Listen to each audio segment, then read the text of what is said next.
Hi, my name is Sakine. I am the founder of Tax Formations, which is a tax consulting firm specializing in entity and transaction structuring. Today's video discusses whether a general partner of an investment fund is considered to be engaged in a IRC Section 162 trader business. Now, the biggest reason we want to know this is if the general partner is considered to be engaged in a trader business under 162, then he can take business disp- excuse me business expense deductions. So that's huge, and oftentimes at ordinary income rates.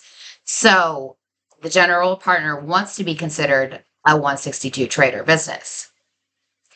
Now, what establishes a trader business under IRC Section 162? It's interesting because the IRS references a 162 trader business in so many of its laws. Across the board, this concept is constantly coming up. However, the IRS has not clearly defined what it means to be a 162 trader business, and perhaps they've left the definition a little bit gray because they don't want it to be too black and white to add flexibility in the event that new businesses are created, which we've never seen before. Regardless of their motivation, the IRS hasn't provided much guidance, and as a result, we have to look to the tax law.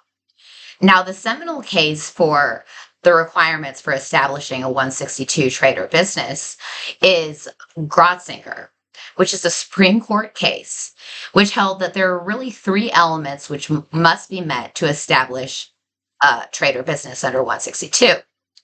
First of all, the operations must be continuous and regular.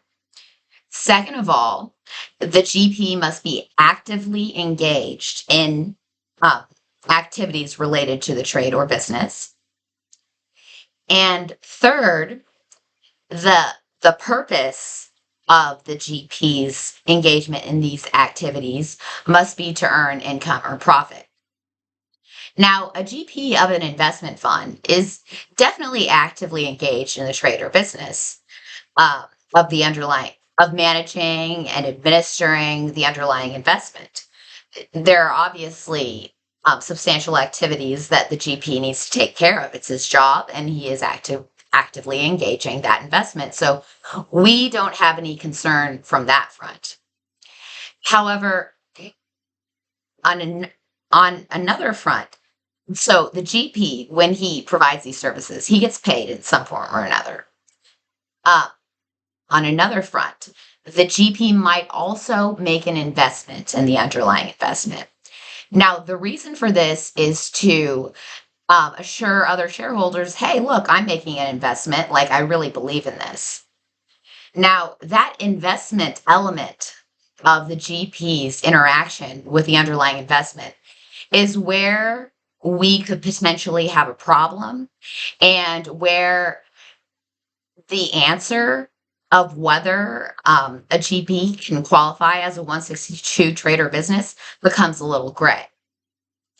So, in a seminal case of King, the court held, and I quote, no matter how extensive the investor's activities might be, an investor is never considered to be engaged in a trader business with respect to his investment activities. So now the question is, does that GP's investment in the underlying asset, does that destroy his qualification as a trade or business under 162? Because there was another case which came out more recently, the Dagres case, which held that a venture capitalist was considered to be engaged in a 162 trader business in spite of the fact that part of his interaction with the underlying asset was a passive investment. That court held that an investment component to regular and continuous activities with the underlying asset It's not going to destroy your qualification under 162.